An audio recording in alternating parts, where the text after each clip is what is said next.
Hey, Chandler Bolt here, and in this video I'm going to talk about how to cut expenses and increase profitability in your business. Now,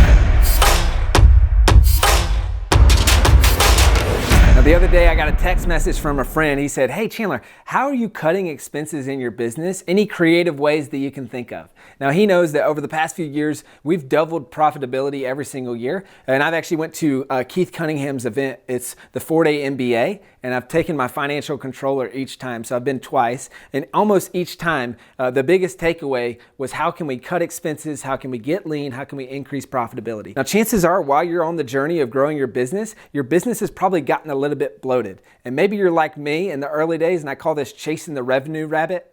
You're just trying to grow. You just grow. What's the question? I don't know, but the answer is more growth, more revenue, more sales, all those things. So you just get so blinded by growing revenue that the expenses creep up in your business, and so your profitability goes down. And then maybe you're in this situation. You wake up one day and you're like, "Oh my gosh, I've got $1 million in revenue, or a few $100,000 in revenue, or maybe even a few $1 million in revenue. Where's all the profit?" I built this business and I'm growing this business to be profitable and to make a profit, but somewhere along the way we get distracted by revenue. One of my favorite sayings on this topic is that revenue is vanity, profit is sanity, and cash is king. Okay, so profit is your sanity. So how do you cut expenses and increase your profitability? Now I've got another video on the only 2 things that you should be spending time and money on in your business. Highly recommend that you check out that video. But basically what it says is there's only 2 things that you should be spending money on in your business. Things that make your customers happy or get you new customers. Now if you think about how do you increase the profitability of your business, well, there's 2 ways to do that. Either you grow revenue, which if you were to ask a room full of entrepreneurs, how do you grow your profitability? Almost everyone would be like, grow revenue, of course, more sales, let's do this. But if you run some simple math and you look at that, so let's say you got 10% profit. So if you get an extra $100,000 in revenue, you'll have an extra $10,000 in profit. Well, guess what's easier than that in terms of generating an extra $10,000 in profit? That's cutting $10,000 worth of expenses. Do you think it's easier to cut $10,000 of expenses or to generate $100,000 in revenue?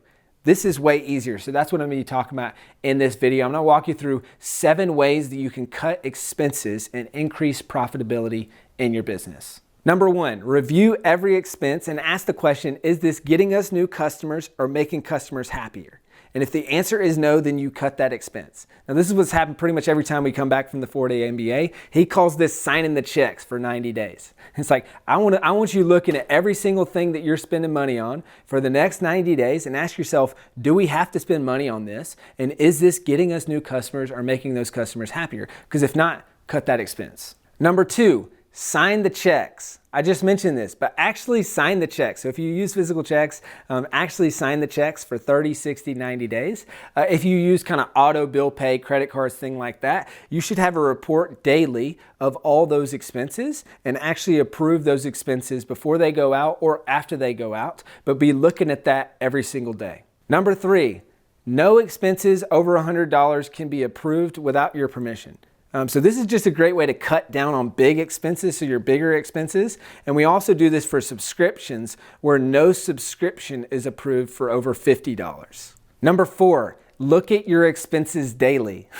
So the thing is, you probably look at your revenue daily, you're tracking all this stuff. Not often in your business are you tracking those expenses. So look at them daily and then have the person who's in charge of this, or maybe you don't have a person in charge of this. That's what I'm going to talk about in the next bullet. But have someone in charge of this and then have them send you a report of here's all the things that we spent money on yesterday. Here's the breakdown, and review every single expense and look for cuts. Number 5, who owns this line item? I talk about this a lot. This is a core fundamental thing that we do at Self-Publishing School. I've got a video on how to create a financial model for your business. If you haven't checked out that video, definitely check it out. But a financial model means, every piece on the P&L is owned by one person.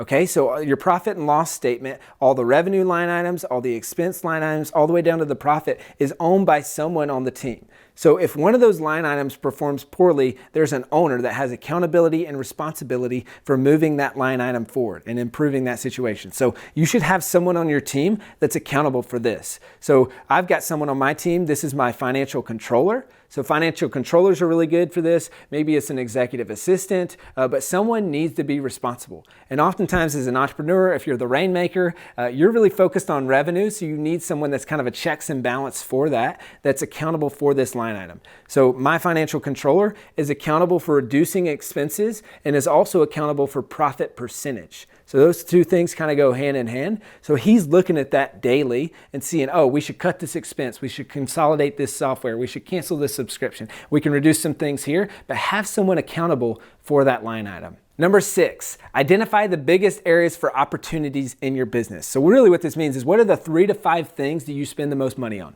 Bucket this in your company. I talk about this in my financial model video, but at Self-Publishing School, it's staff, operating expenses, and marketing expenses. So we're always looking at ways in those 3 buckets. It's like, hey, maybe we can trim the staff to make this more efficient. Maybe you need to do that. Maybe you've gotten bloated and you need to look at your labor efficiency rate or your salary cap in your business.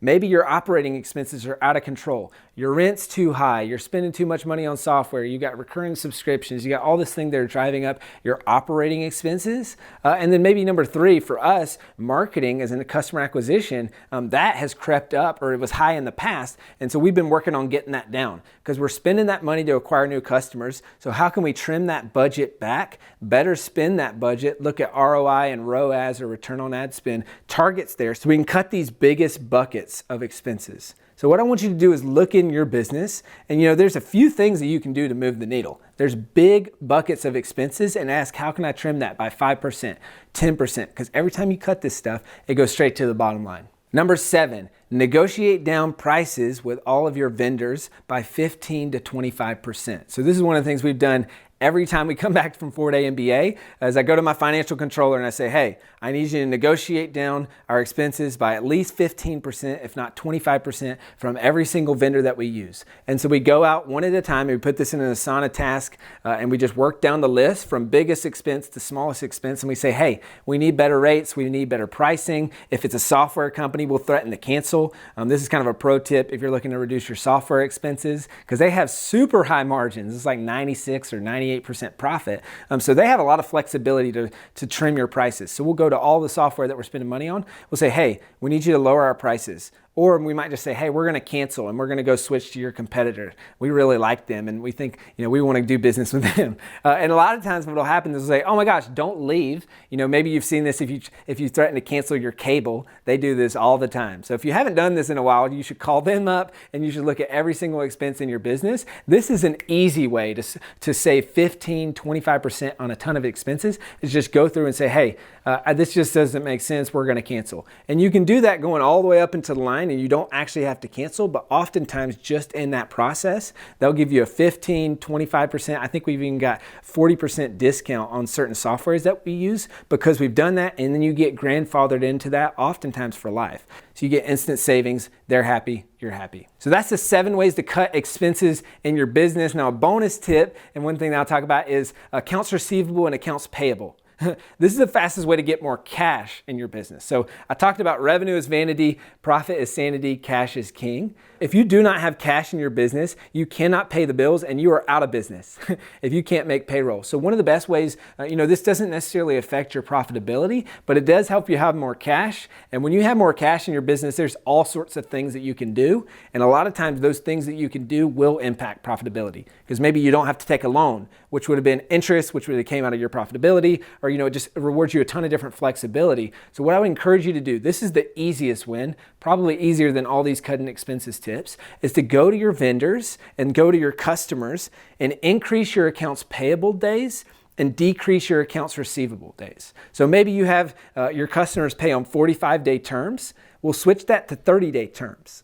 And keep switching that, because a lot of times they won't bat an eye, but now all of a sudden you have 15 days more of cash in your business. Now think about your accounts receivable. So maybe you have $1,000 per day, 45 days worth of accounts receivable or whatever that looks like. Well, now all of a sudden you have $15,000 more in cash in your business, and you haven't changed anything. So that gives you some cushion there. And on the flip side, accounts payable. So our expenses are, I don't even know what, maybe 10 grand, 15 grand a day. So if we're able to take our accounts payable and we push that out and say, hey, I'm not gonna pay you at 30 days, I'm gonna pay you actually at 45 days. So net 45. Well, now all of a sudden, we've got $150,000 more in cash in our business at all times. So there's a bunch of ways that you can do this. So we spend a lot of money on Facebook.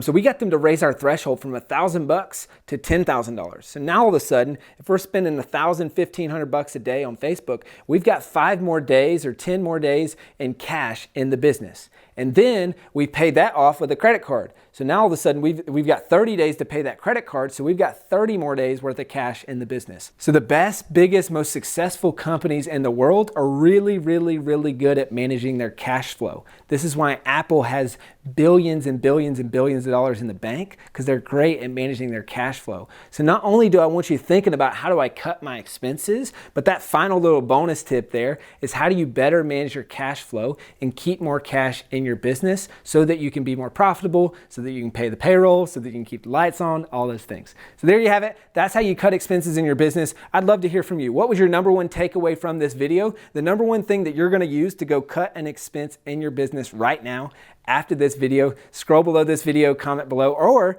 maybe what's one thing that you've done that I didn't mention here? What's one way that you found to cut an expense in your business and increase the profitability of your business? Remember, every time you cut an expense, that's immediate profitability. So while it might be tempting and it might be sexy to look at the revenue rabbit and to chase that thing and always be growing, to get more sales, all those things, when it comes to growing your profitability, this is some of the best time that you can spend. So scroll below this video, comment what have you done or what are you going to do based on this video. Click the subscribe button as always, and I'll see you in the next video.